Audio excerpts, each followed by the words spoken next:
but this is kind of my story of how I managed to find Christ in the midst of the least church city in North America, because I grew up in Vancouver, Canada, which has less than 1 to 3% of the population attends church. Yes. So my default has always been the Bible is stupid, God is stupid, faith is stupid. And I guess the book is my attempt to say, this is how I'm still a Christian, despite that being my default. And I think that that's already a place a lot of people are finding themselves in. There's a lot of people who are growing up in secular places. There's a lot of people who are hearing about Christianity, but they just don't feel like they can go there for, whatever scientific, historical, philosophical, moral, political doubts they have. And right now, I think the political, wherever you fall on the political spectrum right now is a time where the church feels in some way bound up with that. And I know there are a lot of people who aren't going to take this seriously because of the political. And I've struggled with some of that too.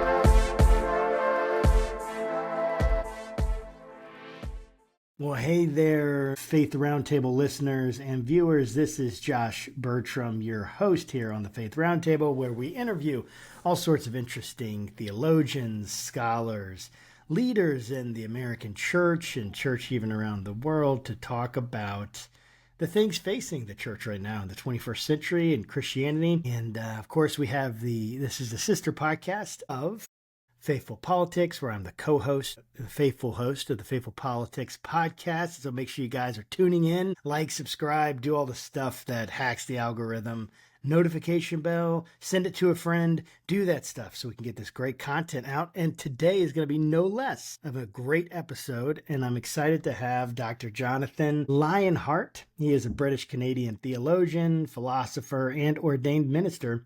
He serves as Associate Professor of Christianity and Philosophy at the University of Jamestown and is a Fellow of the Cambridge Center for the Study of Platonism. His work explores the intersection of classical metaphysics, theological method, and contemporary culture. Lyonhart is the author of The Journey of God, Christianity in Six Movements, is what we're going to be talking to him about today, and an outspoken advocate for the learning, disabled, and neurodiverse. Cool. Very cool. He also co-hosts the Spiritually Incorrect podcast and speaks widely in churches and academic forums.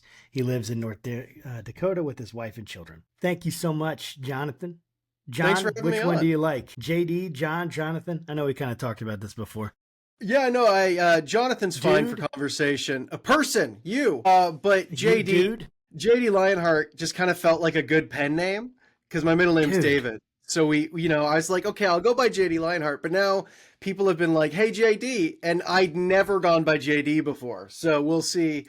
But Jonathan's fine, John, whatever's good. JD Lyonhart is awesome. That's an awesome pen name. We actually made it. So my wife's last name was Hart and my last name was Lyon. And when we got married, we legally combined them because we felt like God would punish us if we didn't take that opportunity that was presented. And honestly, part of the reason we got married was so that we could do that. And then the affection has come later. Sort of like wherever your heart is, there your treasure will be also kind of thing. We were just like, we're going to make this happen. Yeah. Well, dude, that's an amazing story. Forget all these, cheesy love stories, dude. That one takes the cake. I love it. I appreciate it, dude. So thank you for coming on to the show, talking to us for a little bit. So British Canadian philosopher, theologian, what got you thinking about writing a book about the journey of God, the whole Bible? What inspired this? Fame, money, all of the drugs, sex, and rock and roll. No, this book's so I've done a few other books, but they've always been, like you have to publish your dissertation. Everyone expects that, but no one actually reads your dissertation. I don't even want to read it. I don't want to talk about it. It's done. But this was more of a personal passion project. This is part autobiographical memoir. So this stuff started with my memories as a kid. Then it turned into sermons. I used to be a pastor at a Chinese Mennonite church, if you're wanting some color for the interview. Wow. So I did that for 5 years. And so the book started as kind of sermons through the Bible. I wanted to give my congregation the big picture, Genesis to Revelation, and help them feel that there is a narrative going on here, that there's a story they can grasp onto. Yes. And make sense of. And it's a robust story, philosophically, scientifically, historically, Yes. and not just not just a true story, but a beautiful story. I wanted to help them put that together. And so the chapters of this book started as sermons, then they morphed into lectures. Some of them were even skits Nice. and different things like that. In some ways, this is kind of the culmination of 20 years of life, ministry, teaching, faith, all of that, and in one book. So it's the journey of God, but in some ways it's my journey as well with God. And of course, the point is to help other people locate themselves within that journey and understand where they might fit as characters in that story that God is writing. Yeah, I find the Bible extremely misunderstood. And that's probably an understatement. Extremely misunderstood in our culture, in the American culture, for sure. All sorts of crazy things coming out of it. And it's interesting because we had this conversation after church. We do church on Saturday nights and we have discussion after the sermon just to talk about applying and everything and wrestle through any questions that the people have. And one of the things that came up is like, dude, how do we take this 2,000-year old document in 3 dead languages that is culturally so distant from us, really? And the more it's hard because there's a weird familiarity in America with the Bible, but it's not actually a familiarity with the Bible. It's just a familiarity of the 21st century, I don't know, the 21st century version of the Bible. God helps those who help themselves. That's Exactly. in the Bible. I don't know where. So it's there somewhere, picking up by their own bootstraps. So the question I kind of have around this is, I would love to hear your thoughts on how we can take the Bible, this old book, and bring it to today. I know that's part of what you're doing, right, with this book, having people find themselves in the story. So maybe even, and don't worry about getting deep into the philosophical weeds if you want, or theological method weeds. I love thinking about theological method because it's like one of those things that's like, how do we even think about God? How do we even reason? How do we know that God did anything at all, that he is who he says he is, right? So all those perennial questions. But I'd love to hear your thoughts on how do we take this? How would you answer that question? How do we do this? How do we take this thing and bring it to today? It seems like only experts can access it. Yeah, no, I think that's everything you said makes a lot of sense. That, familiarity with the text is actually in some ways a hindrance in some situations. Obviously, we want to teach the Bible and stuff, but people have heard it so many times that when someone starts to talk about it again, they just log that in a certain part of their brain. They think they already know it. They're not really listening anymore. And so, I think the goal is to retell the story in new ways that returns you to those truths again from a slightly different angle, so you can see it again as if for the first time. And so I think, that's part of what I try to do in the book. I mean, bringing it back to the book and the self-promotion of it all, but why can't self-promote, dude? That's what this is all. What else are podcasts for, right? What guys, guys trying to find their identity in exactly. No, it's. I like the Bible is crazy. In a wonderful way. It's an insane document. And the fact it's not written by one person. If you look at some texts from other religions, it's like one guy sat down and wrote for a couple weeks. But this is a document written by dozens of different people from different cultural, even religious backgrounds. There's stories and they're spanning the Bible, if you take seriously its own claims, was written over thousands of years. And so absolutely. There's just, if you hear it only in one monotone voice and imagine that it's just one genre, one story, and then think that you know what it is, you don't. It's crazier than that. It's more idiosyncratic than that. There's people's weirdness and they're like all of that stuff in there.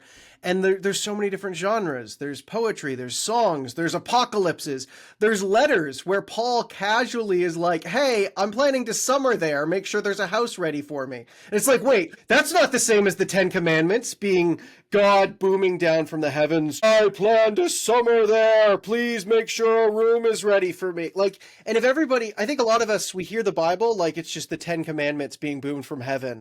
Yes, we do. And we hear the whole Bible in that voice. But what we need to do is remind people that this is a crazy, fun, ridiculous, uncomfortable text and help them recapture that magic for the first time. Because I'm pretty sure when they first heard it, they had that like, wait, what is that saying?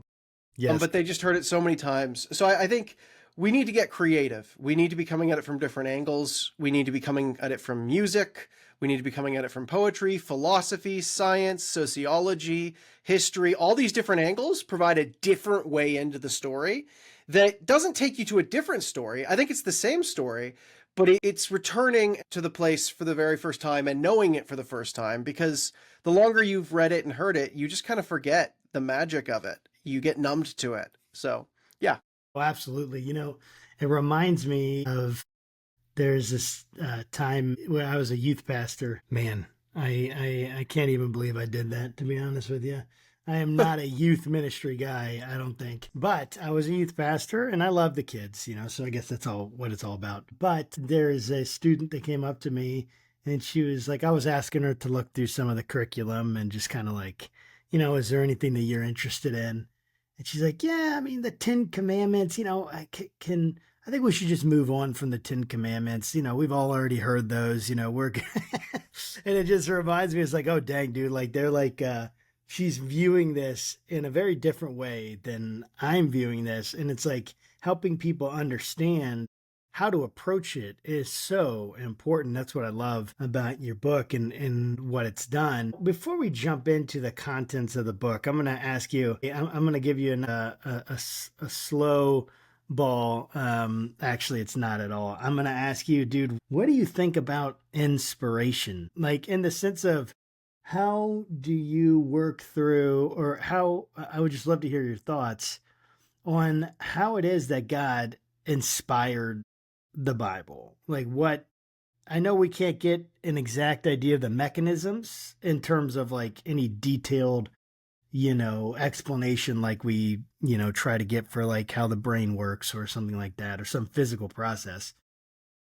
But I'd love to hear your thoughts on the inspiration process, what that looks like, because that's what makes the Bible so important to us, right? To Christians and to Jews, is that it's the Word of God. So like what does that look like for you?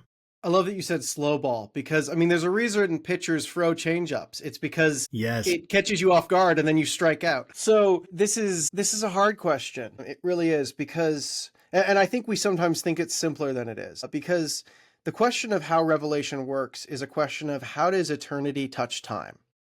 And I don't have an answer to that question. I don't think the greatest philosophers and scientists have an answer to that question. I think it's a paradox. How can that which is outside of time enter into time? It's the same paradox of the incarnation.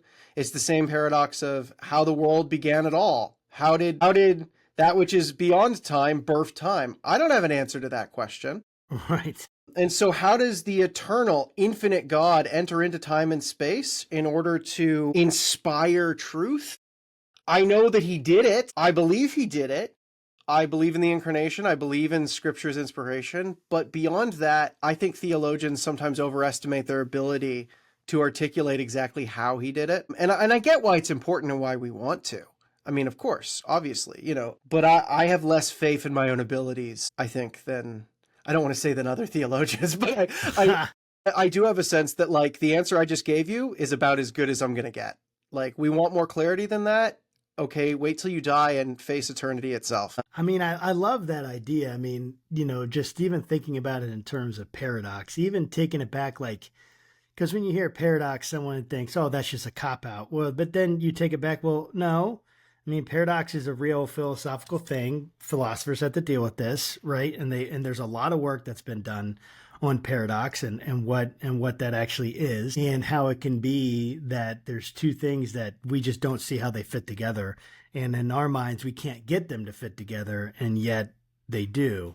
And even I loved your example of the beginning of time. How does non-time and non-being birth being? That's a question everyone has to answer, right? Not just Christians and theologians. So I just really like that. Go ahead. No, I didn't mean to cut you off. I mean, and I love that you made that explicit because, sometimes I appeal to paradox and people are like, oh, religious mystery, just stop having blind faith. And it's like, no, right. We're hitting on the same mysteries that everyone doesn't have an answer to. An atheist doesn't know how time began either. I mean, if you look at Stephen Hawking's attempt to make sense of how the universe can self-create or doesn't need a boundary that causes it, it's insane. He hasn't said anything. And it's not because he's failed as a scientist. It's because it's a question that science could never possibly answer. Yeah. It's how could that which is not time create a universe in time? There's no answer to that. How can we expect our instruments to find it? Yeah, there's no way you could ever even begin to answer that question because it's not a scientific question that we need to go discover the answer to. It's a philosophical paradox that no one for thousands of years has ever gotten an inch closer to solving. And yet we do exist. The universe of time is here, so somehow or another the paradox must be resolved. And so in whatever way time and eternity relate at the origins of the universe, I say they relate when it comes to inspiration. I say they relate when it comes to the incarnation. And you've basically this is the slow ball you talked about, because this is actually the whole point of my first book, Monotheism, an absurdly arrogant attempt to answer all the problems of the last 2,000 years in one night at a pub. Where I basically, I tried to do a similar title for this book and the publisher was like, no, that's not, we will drop you. We're not doing that. But yeah, I think the paradoxes of the faith are the paradoxes that everyone has. Most people aren't thinking about those paradoxes. Most people aren't waking up and being like, what birthed our universe of time and space? No, they're just thinking about how they're going to pay for gas this week, right? So exactly. Yeah. I mean, you and I are part of the weird group of people that does wake up thinking about what birthed. Yeah, I wasn't insulting them. Time and space. I was insulting us. We're weird. They are normal. We're weird. Yes, totally. I agree with that. So one of the concepts you bring out is story kind of as theology. And you frame salvation history, right, in 6 sweeping movements. So how does narrating doctrine as a story instead of like a set of propositions, how does that unlock, do you think, how does that unlock the Bible for people, for the average reader? And then where do you feel like this model, like it can't, like maybe it falls short at some point? Like, I don't know, like it can't explain maybe, like, I don't know, how do you put into story, I guess, some of the more, technical propositions or whatever that you would need to have to do really, really fine work on some of these things, like inspiration, things like that we're talking. Yeah. I'd say a couple things. I think it gets you in touch with the Bible because it's very close to, how the Bible itself was written. It's written in a very narrative way by storytellers who sat around the campfire and shared the oral traditions of their ancestors. And so to read it as a story is to get back in touch with how I think a lot of people would have heard it. And even the Jewish community, when they're hearing something like Leviticus doesn't feel like a story. It's a bunch of, commands and instructions. It's very dull. It doesn't feel very narrative driven, but at the same time, it is part of the story, and they're hearing themselves in that, and they're feeling called to holiness, to be like God, and that draws them as characters into the story. It gives them something to do. It gives and they would have had, when they're hearing Leviticus retold over and over again, they're having memories of the first time they heard it. The smells and the animals cooking in the background, like they're connecting with these things in a way that reminds them who they are, who their God is, what their God has done for them in bringing them out of Egypt. And so even those parts of the text that we don't think are story-driven, they are story-driven. The 10 Commandments don't sound like a story, they sound like commands, right? But there's no way to, as an ancient Jew, to have heard the 10 Commandments and not thought of Moses going up the mountain and then bringing the commands back down and then shattering them on the ground because of the people's idolatry. And so I think this is story. And so just to feel the Bible on its own terms is to remember that a lot of this is story. Even the parts that don't feel like story have connections to story. And I would say what story accomplishes is you can't understand a paradox intellectually, bringing it back to the thing we talked before, but you can sort of live it.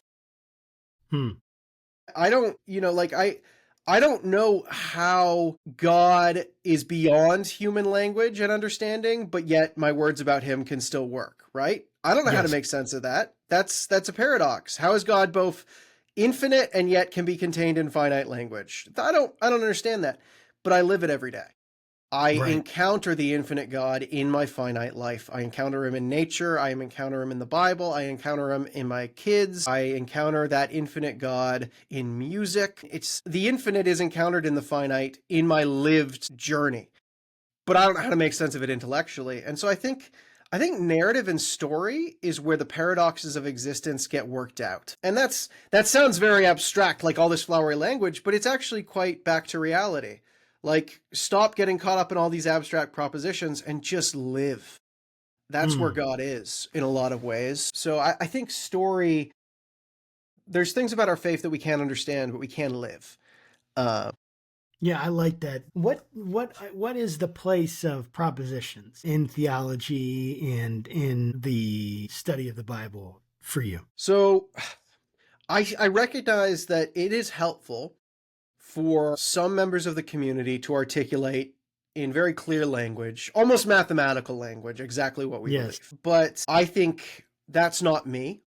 I think my job is to take those equations and put them on the bottom shelf for people. But I am glad that those people exist. I do think theology, if we think that's all that it is very lopsided. And my frustration with academia has been that a lot of theologians are trying to do the exact same thing. They see a theologian that they admire who writes in this very propositional way, and then they say, well, I'll go do that too. And then we have 1,000 theologians who are all doing the same thing. And I'm not against having those. I think those people play an important role, but I'm deeply bored by it myself. And I think I think it's not, I don't think that's all that theology is supposed to do and be. I think it's supposed to be more than that. So, and I also think that makes sense. Go ahead. I didn't mean to cut you off. I think sometimes people think that's a really good way to get at truth with the propositions, but then you need to make it practical. And I reject that dichotomy, because I actually think if you can't make it practical, you don't understand it yourself. And I've noticed this with some theologians. It's not that in their propositions they're getting to higher truths that we're beneath and can't understand. It's that they don't understand them because they're so detached from reality. It's no longer real. And I think being tethered to the real world and to a church in some way. I don't think every theologian has to be a pastor, but every theologian should be in the church doing life with people. If they can't put it in that kind of language that other people can understand, I often suspect they don't understand it themselves. And there's the president of the Bible college I went to, Ozark Christian College. He taught Sunday school to like 8-year-olds every Sunday. I think he still does, because he sees that as his first audience. And I think I wish more theologians did that, not because they can't live in the world of propositions, but if you can't make those propositions work for a Sunday school, I don't think you understand it yourself. And I think that seeped through his entire presidency. He's a man a high-level serious man, but who can relate to everyone and speak to everyone in their own terms, including children. And I think that's what Jesus was, right? Yes. Yeah. I really appreciate that. I like that. And, it's kind of moving me into our next question, because, so often we have this view if anyone thinks about like creation and thinking about creation, they are automatically probably going to think about this science and the apparent conflict and kind of the tension around this, right? So maybe in America, they might think of the Monkey Scopes trial. Or they might think of, the new atheists, Richard Dawkins or Christopher Hitchens or Sam something. I don't remember the last name. And then, all sorts of different, newcomers that are coming out and talking about how ridiculous the Bible is and how science proves it wrong or whatever it may be. It's kind of the same, story and the same argument kind of just repackaged each time. It kind of feels like, at least in my experience.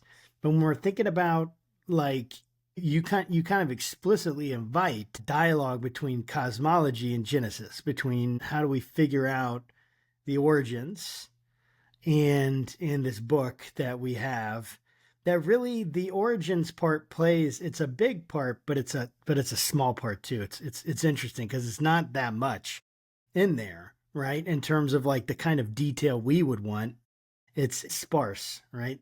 It's just giving us big picture ideas, and it's not about, in no way is it a scientific work, and yet it touches those issues.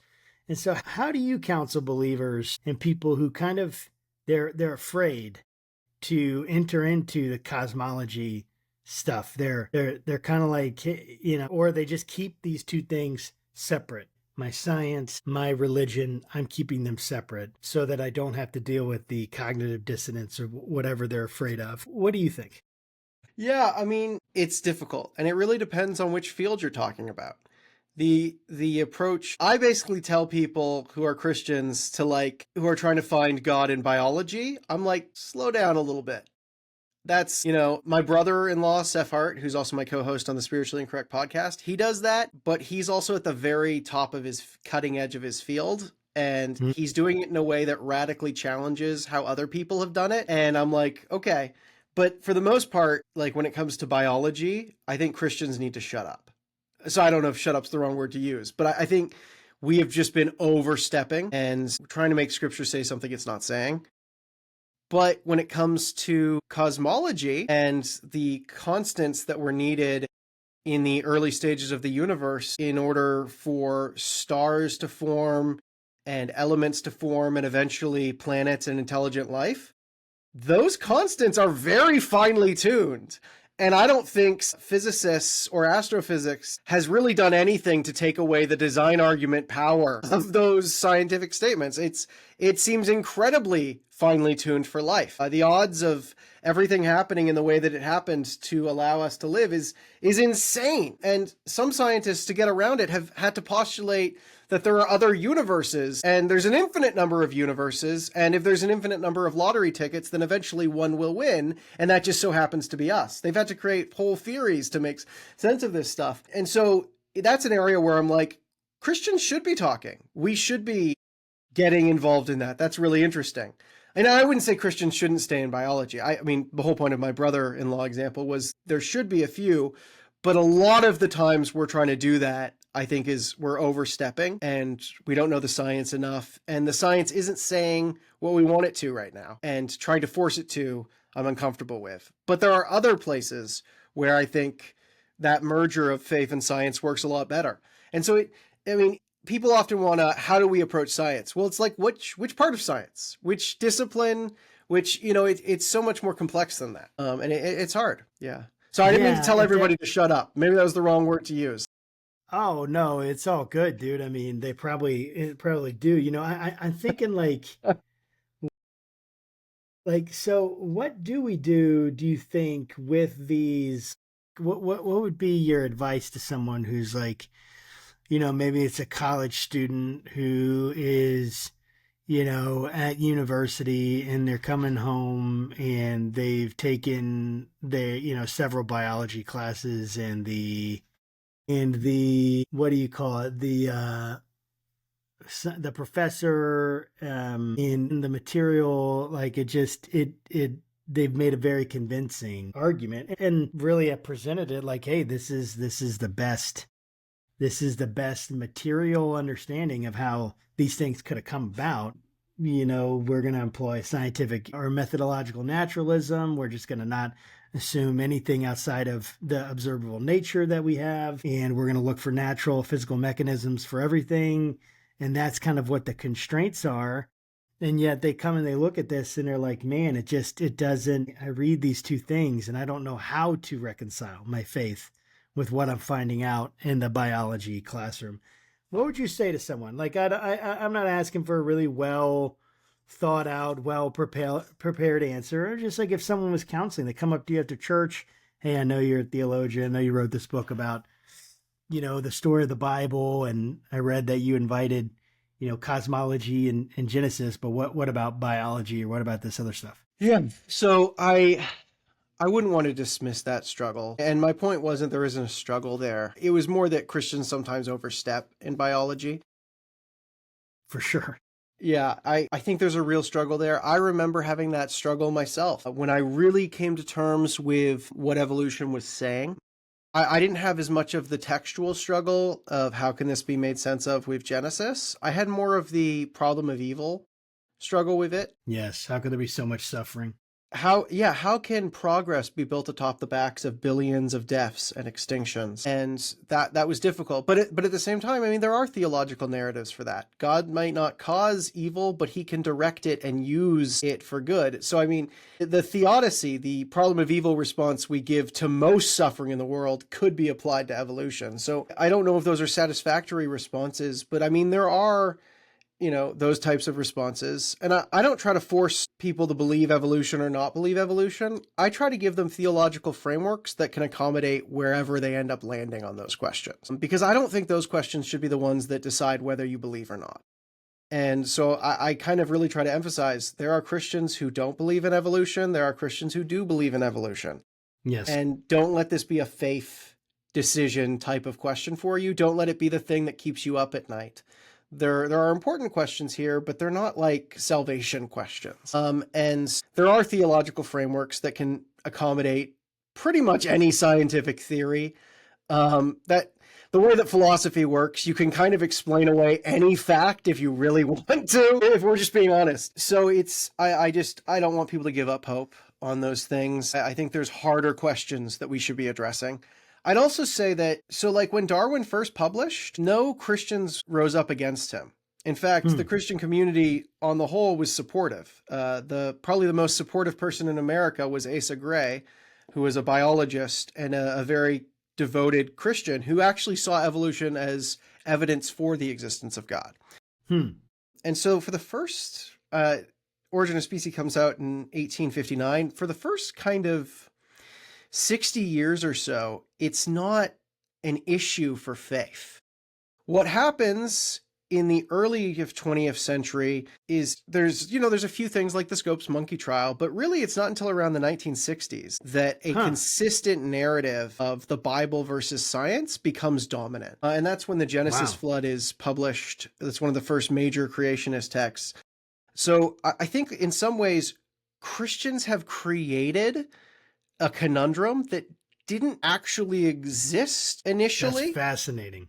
And so that's not to say that creationists are all wrong, but the urgency we feel that, this has to be solved, that's actually quite recent. That's so interesting. Yeah, like my dad was born before that happened. Yeah. So, I think I want us to have, I think that's what history does, and knowing our story does, is it puts things in perspective. Like, I thought this was a battle to the death. No, the narrative that you think you're fighting right now started maybe 60 years ago. So I want to help people realize that this life or death, science versus faith thing, it doesn't have to be this way, and it hasn't always been this way. So. Dude, that is that is so fascinating. I didn't know that it was that recent. This, and then Ken Ham and all this stuff that comes out that you're like, hey, you're not a Christian if you don't believe this, and it's like, wait, what? Like, and then because I grew up and it was like everything was about trying to convince the students that, hey, everything you're learning in biology class is BS. Everything you're learning in in your science, in your science classes is just not true. And it's like, there's such a pitting against what you would hear from these authorities that you're supposed to trust in other places, but not trust here. Right. Or what? I mean, I guess that's where a lot of the homeschooling came out of. We're going to teach, creationism. We're going to teach, which even that word, I don't like the word, because it just brings this, it implies that if you believe in a creator, that you're a creationist in the way that people have, displayed that or painted that. Go ahead. I didn't mean to, I was just agreeing. Yeah. Oh, yeah. So, I mean, it's just like, it's fascinating to hear that, hey, this is actually like a recent issue that has come up, and it's just wild how much it's gotten stuck into our psyche as evangelicals. I mean, that's where my experience is from, you know? Yeah.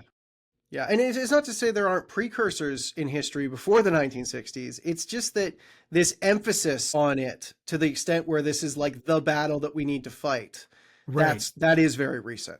Because I mean, you look at St. Augustine in the 400s, like the dude's, yeah, I don't know what Genesis means. Maybe it's literal, maybe it's not.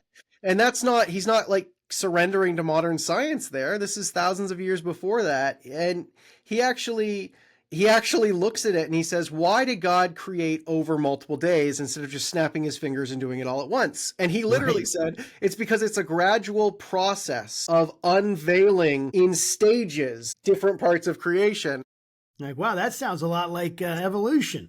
Yeah, and I'm not saying he's right. I'm not saying evolution is the right way to interpret the Bible. I'm just saying there's a lot of complexity here, and Christian history has a lot of Yes. space for different views on this. So, like, yes, you can find people who take more of a literal view before the 1960s, but are they the only ones who are called Christians? And did they even think that this was the hill to die on? So it's. I mean, dude, that makes so much sense, because on one hand, it's like really so much of what happens, right? When I grew up is you have like a Sunday school teacher that doesn't know anything about evolution, really doesn't know much about the Bible. And again, these are just people doing the best they can, and they're not doing anything wrong. They're helping kids at the kids' levels. But you have these people come and they're trying to tell you how bad evolution is, and they have no concept of what it really is. And they basically give you a caricature of what it is, almost like a straw man of what evolution really is, and then just try to tell you how stupid it is or how this is ridiculous. And then when you're faced with the actual sophistication of the arguments and the data and the evidence, you're kind of like, oh, wait, this isn't what Miss Sally said in freaking, middle school, Sunday school. This is a little bit different than that. And she didn't really equip me to really think about this at all. And I can't expect Miss Sally to be able to equip you.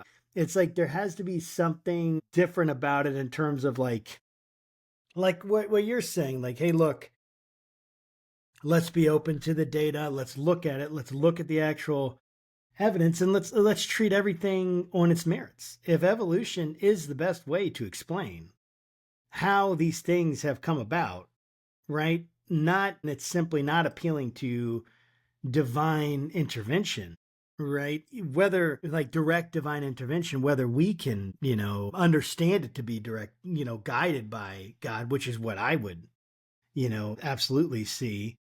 But we can just treat it on its merits. And I think that that's what we have to do with so much of the stuff that we have just created, these culture wars that don't serve the church, that harm the church, and that harm the people in the church. I don't know if you have any thoughts on that. Well, part of me was just summoning up a amen, from deep within my belly. No, I think you're spot on. And I appreciate your, Miss Sally teaching Sunday school. She's trying to do the best she can. Right. And I admire in a lot of ways, there are creationists who are willing to look like complete fools in academia and be mocked daily for what they believe their faith calls them to. And there's something very admirable about that. Even as I'm kind of like, hey, you don't need to do this, but at the same time, I'm sure a lot of people feel that way about what I'm doing. And yet I hope they also see that God is in it too, even in the midst of whatever stupid thing I'm doing that I don't need to be doing. God still meets us in that, and there can still be a lot of integrity in falsehood. Absolutely, dude. It's like, no, you're absolutely right. And it's like, I almost think about this, have you ever heard of the Iceman? Who like goes and so he gets under, like he basically, I don't remember, I don't know if it's Sweden or Norway or one of those countries, one of those Nordic, Northwest, European countries. And he gets in to ice. He was depressed because his wife had, I think, committed suicide. It's a really like sad story. And then he gets into ice, and it saves him, he says. Like somehow getting into the ice water he almost drowned, and then he came up. And so what he does is he's like trained his body he walks like miles in snow barefoot with like just like, underwear on. He gets under the water and ice water and swims in it, and just like almost he pushes himself to the limits. And you're kind of like, well, why are you doing that, dude? And but you admire him. You know what I'm saying? You admire him, and even though he's like making himself suffer so much, you're like, well, there's something admirable about that, even though it's not necessary at all. And Yeah. yet to him, it is. It's interesting. I love that the illustration. It's a good illustration. I like it, but I love that it just got more complex. Like his wife died, and it's just oh, that's great. Yes, No, but it's yeah, awesome. sorry. I feel that way. That there's some monks in the early church who would go and they would starve themselves almost to death in the desert, Yes. right? And it's some of them write books, and they're very devotional, powerful stuff, and it's like, I admire that. I think it's stupid and not what you probably were supposed to do, but that's probably Yes. true for like all that we're doing. So I can still see how God met you in that moment, and I can admire it in its own way. So yeah. So Yeah, I can take from you what I need and not have to do what you did. Yeah. And I think that, and so how does that relate to, the Sally, or the philosophers or theologians who are getting mocked every day? Well, something about suffering. I'm thinking not Sally, but them philosophers, something about suffering. I guess, yeah, you can admire that. I'm gonna make a really like awkward segue from that into this question, and say, oh man, that just reminds me. That's a great way of pushing that over this. Thinking about the Imago Dei and consciousness. You have chapters that explore creativity, embodiment, and like our mind, which is such a the mind. The more you think about it, weirder it is, and trying to figure out what exactly it is. Right, we don't know. But which contemporary debates about consciousness do you think either enrich or unsettle your understanding of being an image bearer? What does consciousness have to do with our image bearing? And then how do the contemporary theories jive or not? I don't know if it's philosophically the most difficult, but on a visceral gut level, I am deeply unsettled by AI. Yeah. I know a lot of people are like, no, it's still limited, and it is still limited, but it's about the trajectory, where it has come in the Yes. last 5 years. If that continues even slightly, we're headed for something pretty crazy, and something that isn't just sort of like, now professors won't be able to assign essays anymore because people could cheat. No, I mean, if AI gets to the point where it can do what's called AGI, artificial general intelligence, because right now AI is basically trained to do one or two, a few things very well. Yeah. But if we can really get to the space where it can do generally anything it wants, and it can learn new things in different contexts, which is part of what the most recent models have been able to do. They've been able to enter a space without that much information, figure things out, and then after a few hundred simulations, do it better than a human. I think if that continues, I just don't know.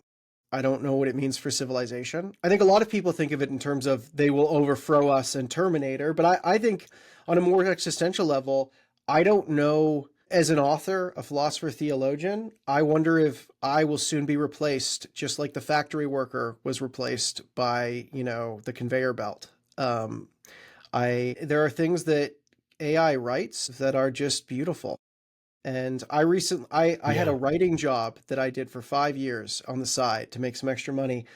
They replaced the whole team with AI. And I felt like they did it a little early. I still think we're better than AI at this point, but 5 to 10 years from now, I don't know. I really don't.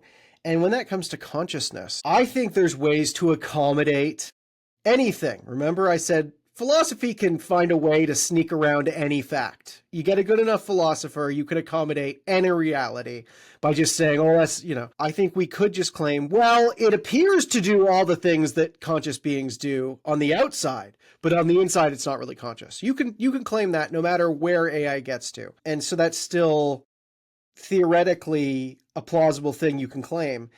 But on a gut level, when people for centuries have had relationships with AI, when they've had synthetic children with AI, when there's no longer any external difference between a human and an AI, I don't know if the gut level power of that argument's going to convince us anymore. And you already Yeah. feel it. I was watching Andor, and the robot in that, I want to give it a hug because existentially, I feel like it's a real entity who is conscious and has feelings. And whether or not that's correct, I think most of culture rides those gut level feelings more than it does these philosophical theoretical things. And I really don't know where consciousness is going to be in 100 years. So I think we'll still have a pretty solid theoretical foundation for some arguments that consciousness is not a material thing. But on a gut level, I don't know if anyone's going to feel the power of those arguments anymore. I mean, that's a really unsettling statement. And I mean, I share that. I haven't thought of it in those terms, but just the sense that our purpose, like we derive so much meaning from doing purposeful and in helpful tasks, things that are making a difference, in the world and in the people around us. And it's like, you hear people talk about, well, you get to spend more time doing the things you want to do. And okay, yes, but there's only so much video games I can play. I know, dude. And it's Sorry, like that's assuming that entertainment is the only way, like, is sufficient for fulfillment. And it's not. And it's like, I don't think it is. And you're going to have people like, we want meaningful work. We want meaningful purpose, job. And it's like, okay, so do what I want. Like what? Like write a book that no one's going to read because AI will do it better. I mean, I understand what you're saying and think we've unleashed Pandora's box and nobody knows where it's going.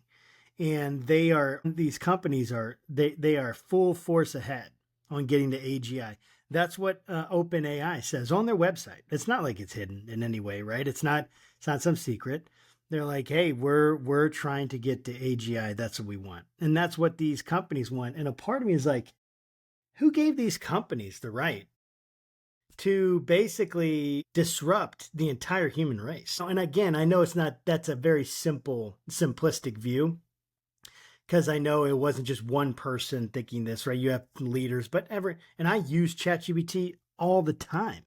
I use it all the time. I'm subscribed to large language models. I love them because I love getting the summaries from them. I love talking. Like I really enjoy it because I do get genuine pleasure from learning things. And so, yeah, we'll be able to learn, but learning is great, but teaching is important. And it's like, I hear what you're saying, man. And it's like, and if we can find, if we can see Jesus in the clouds, you see all these things, these apparitions, it looks like Mary in the clouds or Jesus, or we can see, right, faces where they're not there, or someone on an island, like that joke about, Wilson, the whole idea with, Wilson dude, and he has this companion in a freaking volleyball that he's put a face on, and we laugh at that, and yet on an island you'd start to imbue things with human characteristics. That's what you would do. And so if you have something that you don't have to give human characteristics, it is, like you said, like they have done enough of the machinery of it to basically trick you. I mean, if we're tricked by, we see a ghost where there isn't one, or we see, right, or we're giving personality to animals and all sorts of like non-human things. If something looks human, sounds human, feels human in every way, like in terms of our outward senses, is human, or perfectly looks and plays the part, emulates, that's scary. Yeah. Well, and if we can create humans in a lab now. Sorry, did I cut you off? No, you're good to go, please. We can grow humans in a lab now by combining, the egg and we can do that on our own, and yet we assume artificial wombs. Yeah, we think God still inserts a soul into that entity, right? And We do. the same types of arguments are going to start to be made for AI and computers. And 100 years from now, we're going to be facing, can we bless AI human marriages? I mean, that's already probably maybe less than 100 years. That might be 5 years. That's starting. 10 years, 5 years, yeah. But do we baptize robots? Do we? And you're going to start to hear language like Romans with the Gentiles and Jews, where they're being grafted in. That's going to start with AI, and I'm uncomfortable with that. But I can see all of the arguments they're going to make to do it, and I don't know how I'd respond to them because, hey, maybe maybe as soon as you put together the right pattern of material things, a soul emerges. I mean, I do not know. And the nice thing I don't about know this, either. Josh, is I don't have to know. I don't have to solve it. The AI will solve it and answer it for me, and I can just go and play video games. So There you go. We can go play video games and be entertained for the rest of our life. And yes. not and let the billionaires and trillionaires that they'll become on top, run everything. And that's the thing. I don't know either. And I even think Turing in his original, like I'm trying to remember, and I'll have to look this up, but Turing in his original paper when he wrote that, that Turing test and all that, I forgot the name of the article, but he mentions like kind of this idea of like, hey, who's to say that God couldn't give a spirit to a robot? Who are Yeah. we to say that he couldn't do that? And I guess I'd have to say, I can't say he wouldn't. I mean, I don't feel good about it. I don't like it. I feel like in so many ways, it just feels wrong. And yet at the same time, I don't know. Like you said, is it such that once you have produced perfectly the physical characteristics of the human body in a synthetic way, will it emerge out of that? God, through whatever, same kind of ideas that God keeps gravity going, God keeps all these things going, right? That we wouldn't necessarily say, oh, that's God every time I see something fall. And yet in some way, right, it is if we believe in God. And so it's like, or whatever connection is there, it's there. So it's like, yeah, man. And it really does feel like we have with some of these like neural networks and in the machine learning, we've essentially replicated the physical mechanisms of the brain. And so we've replicated them in pretty sophisticated ways, and it'll continue to get more. We still don't understand the brain totally, right? And that's part of the problem is that we've replicated this thing. We don't even know what consciousness is, yet we've replicated this physically and made it so that it can, sound very human, basically human. I mean, it already passes the Turing test, right? So it's like It's it's smarter than basically most human. humans, at least in Well, conversation. absolutely, yeah. Yeah, At yeah. least in like this written thing, right? So, it is existential, dude. I keep saying that, like, it is one of the things I know, like nuclear, like bombs, and that was like this existential sense, and it was existential, right? It still is. But this is another. It's existential. This is like one of those things that has the power to completely change No, the human totally. course. Totally. And I use that example. I don't know if you wanted to pivot there, but I'll say Go ahead. I use the example of losing that job to AI writing as someone who has always, I I think my faith has chipped away at this a bit, but my identity has been in my ability to create Mm-hmm. and my ability to write and think in Mm-hmm. ways that most people couldn't. Mm-hmm. And I've always I think unspokenly I saw myself, as someone a bit higher than the working person. I wouldn't overtly affirm that. Mm-hmm. I would Mm-hmm. deconstruct that. But like in my gut, you Mm-hmm. have that sense of I am part of the humanities creating. I am a poet, and Mm-hmm. then it's like, no, I too am easily replaceable by a machine in the same way that all the other people that I once subtly looked down on in their, metalworking jobs. And that all sounded douchebaggy, but that's the point, is it revealed so much about who I actually define myself as and my identity, Yes. and it completely just ripped me a new one. And I'm still feeling the effects of it. of Yeah, this man. sense that like there's nothing I can bring to the table that a robot might not be able to do soon. And if there is, it's at a level that I haven't been defining myself at, because I'm still defining myself on what I produce and create. And maybe God just sees us and loves us regardless of that stuff, the way I see my kids. And so that there's a healthy identity there, but there's also a liberation, because what if I just started writing, not because it's going to give me identity or because it's going to sell books? What if I really was just writing because I love to write? And I've had a few moments of that in my life, but most of the time, the other stuff trickles in. And I do wonder if, in the midst of no longer creating for the sake of identity or to make money or to get affirmation, true joy might emerge in that. Does that make sense? Where it's like, It I'm does, writing actually. because I'm encountering God in this moment, and I don't care if this creates something that no one reads because a robot did Right. it better. But I think, I wonder if that'll happen, or maybe I think for probably not, because I think, like you said, if we're not working, part of the very creation narrative is 6 days of work, one It's day of work. rest. But what if we're still working, but we're not working with the illusion that we're the saviors of the human race or that we're irreplaceable? We're just working because we're experiencing God in the sweat and the field and the soil, and that's enough. Yes. I don't know, man. I mean, I hear you. I totally hear you. And I'm like, part of the problem is I am so ignorant of how it actually works. I've tried to get some understanding, but that Dunning-Kruger effect comes in big when you're like, oh, yeah, I know how AI works. No, I don't. No, I don't. I don't know how it works. I have some ideas of some concepts, some words I can throw out there like neural networks and natural language processing and machine learning, but I don't really know how those work. And even some people, right, that from what I understand, the people that have created this, many of them don't know how it's coming up with some of this stuff. And I remember listening to a lecture, not a lecture, it was on this show called um, Econ Talk. And I loved it. It was a podcast. I used to listen to it pretty religiously. I haven't listened to it in years now. It just shows you move. But it's a great Russ Roberts is the guy who does it. Great, great program.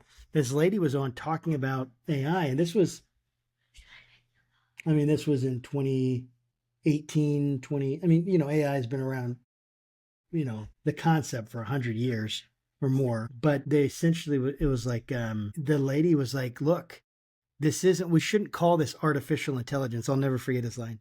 We should call this alien intelligence because we don't know how it's doing it. Hmm. And she's like, and it's alien intelligence. And she's like, and we're at the cusp. She's like, we're at the cusp of AI becoming self actualized, whatever you want to say it. And we need to start acting now. And of course, I don't know, just another voice out there, it's like, okay. And yet we haven't slowed down in any way. Right. So it's like, I don't know, man. It's crazy. But I would love to get your like thoughts, your kind of final thoughts on that was a cool little side Segue. road we took. Yeah. But I'd love to get your thoughts on, what are you hoping that this book ultimately accomplishes? And what kind of stories have you heard, would you want to hear that kind of shows you, oh man, this is doing what I wanted it to do. Yeah, I want it to buy me a boat. I hear that. A new house would be nice. Yeah, retire. No, I think, Retire before the AI take over. yes, get to enjoy it for a little bit. I think for me, I mean, we didn't get into some of this, but this is kind of my story of how I managed to find Christ in the midst of the least church city in North America, because I grew up in Vancouver, Mm, Canada, which has less than 1 to 3% of the population attends church. yes. So my default has always been the Bible is stupid, God is stupid, faith is stupid. And I guess the book is my attempt to say, this is how I'm still a Christian, despite that being my default. And I think that that's already a place a lot of people are finding themselves in. There's a lot of people who are growing up in secular places. There's a lot of people who are hearing about Christianity, but they just don't feel like they can go there for, whatever scientific, historical, philosophical, moral, political doubts they have. And right now, I think wherever you fall on the political spectrum right now is a time where the church feels in some way bound up with that. And Absolutely. I know there are a lot of people who aren't going to take this seriously because of the political, and I've struggled with some of that too. And I don't think the book explicitly, I don't think that's like what the book's about, but I think it attempts to chart a new way of being Christian and dealing with society and politics. And I think my hope is that some people might read it and be like, oh, I can still be a Christian. I might still have stuff to work out, but like I can still be a Christian regardless of these things. If this crazy guy from this crazy place, this crazy Canadian guy can still, be a Christian after growing up that way and doing a PhD on this stuff, if he can still believe it, maybe I can too. I don't know. My hope is that would be the case. Maybe that's just dreaming and that's, I don't know. But that was my hope, is that people who feel alone in their journey and like they don't have answers might feel like, someone else also is alone and doesn't have answers. And I'll read how he hasn't given up yet. So. Oh, I love that. How can people follow your work, John? How can they connect with you, follow your work, and what do you have coming up next? Yeah, so I think the best way is jdlyonhart.com. That's my website. It's got, you can find all my books there. You can find the links to my podcast, the Spiritually Incorrect podcast, which we release on audio, but I have a YouTube channel, so the video of all of our stuff's on there. We do a lot of fun stuff as well. We had a Satanist on as well. So nice. We had a Satanist on. We had a NASA scientist. We had an MIT professor who was arguing that ghosts were real. There you go. But we also do a lot of general theology stuff. We have Craig Evans coming on to talk about why the Gnostic Gospels don't disprove Jesus next week. So that's great. You can check out the Spiritually Incorrect podcast, the YouTube or the website.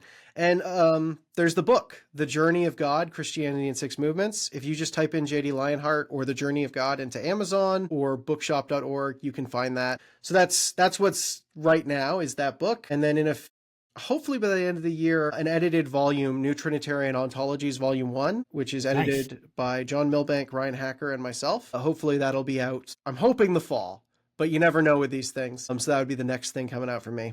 That's awesome. Well, thank you so much, man, for jumping on the program today. It's been, man, a real pleasure to have you on, and this has been a great conversation. Yeah, I've loved it as well. This was fun. Thanks for having me. Absolutely. And to our viewers, guys, thanks for joining us. Again, make sure you like, subscribe, do all that stuff. We want to get great content out to you and want to continue to do that. And in order to do that, we need to be supported. So please do that. Support us however you can. We love you guys. Thanks for joining, and we'll see you next time. God bless.